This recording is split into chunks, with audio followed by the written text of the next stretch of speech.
Next, we're jumping ahead to 1995. We're going to look at some of the top performers in the box office to just get a glimpse at the culture of the time. So we've got Batman Forever, Ace Ventura, Pocahontas, Toy Story, Braveheart, James Bond GoldenEye, Bad Boys, Clueless, and Pulp Fiction.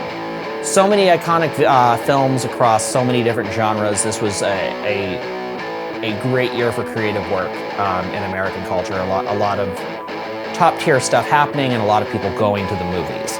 So jumping over from movies to music, top of the charts in 1995 on the Billboard Top 100 is Gangsta's Paradise by Coolio, famously parodied as Amish Paradise by Weird Al Yankovic a few years later. Just behind him on a few slots down on the Billboard Top 100 for 1995, we have pop icon Madonna's single, Take a Bow. She has a lot of other showings, titles on the Billboard Top 100 for 1995 as well. It was really a year where she was in her full power. Also, across the Atlantic in Sweden, At the Gates put out their freshman release, Slaughter of the Soul. Now, this is a really amazing seminal metal record, and if you want to hear shredding riffs and just powerful tone, go check out At the Gates, Slaughter of the Soul from 1995. And then in California, here in the United States, Rancid put out and Out Come the Wolves. Now this is a completely seminal and just essential punk record with some of the greatest punk bass lines on any album. I highly recommend checking this one out. It was really influential on me when I was first learning to play instruments as a middle schooler. In 1995, DC turned New York City hardcore punk rock band Bad Brains put out their 6th studio album, God of Love. Now this album was put out on Madonna's Rivian Records. And Madonna kind of being plugged more into the punk side of the rock and roll world at that time leads me to the record we're talking about this week, which is the Deftones' freshman release, Adrenaline, from 1995. So around this time in the mid-90s, the Deftones are trying to get started in Sacramento, where they're from, and nu metal's kind of taking off. There's the 80s pop is fading into 90s alternative, and this band doesn't exactly fit into things, but they connect with a lot of people. Every time they try to get a gig in Southern California, it's not going great. They played to an empty Barnes & Noble.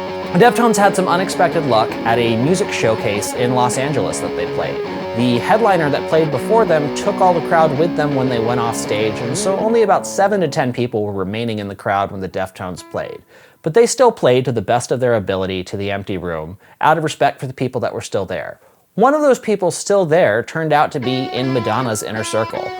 That person got their demo tape to Madonna, which led to them getting an audition for her, which totally changed their lives, and they later got to tour opening for Kiss and a bunch of other really big bands. And one of the things the Deftones struggled with those first few years and albums was getting matched with other people that had heavy, similar guitar elements but just weren't quite the same genre.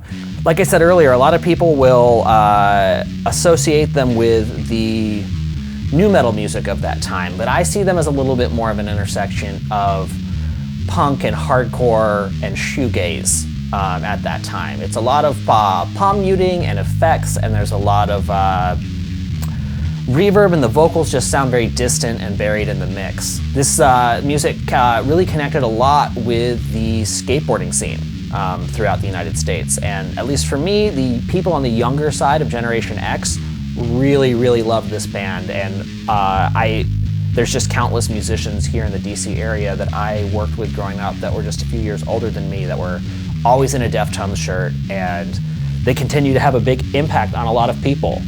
Now, a band you may have heard of that often cites the Deftones as a core influence in interviews is Paramore. They are a band out of Nashville that kind of plays gospel-influenced pop rock stuff.